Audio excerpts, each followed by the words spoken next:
তুমি সিগারেট খাও? জি, খাই তো। কেন খাও? কেন খাই সেটা তো মুখে বলে প্রকাশ করতে পারবো না।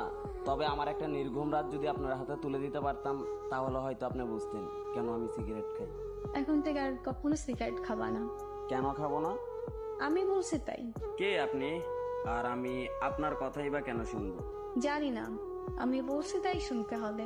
আপনি নিজেই তো নিজেকে ভালো করে জানেন না, আর আপনি আসতেন আমাকে শাসন করার জন্য। তুমি রাত যাবো? রাত জাগা পাখিরা রাত জাগবে, এটাই তো স্বাভাবিক। আজকে রাত থেকে ভালো ছেলের মতো তাড়াতাড়ি ঘুমিয়ে পড়বা। এই যে ম্যাডাম, 2-4টা ঘুমের ওষুধও আমাকে রাত জাগা থেকে বিরত করতে পারে নাই, আর আপনার মুখের কথায় আমার রাত জাগা থেমে যাবে বললেই হলো। জি, বললেই হবে।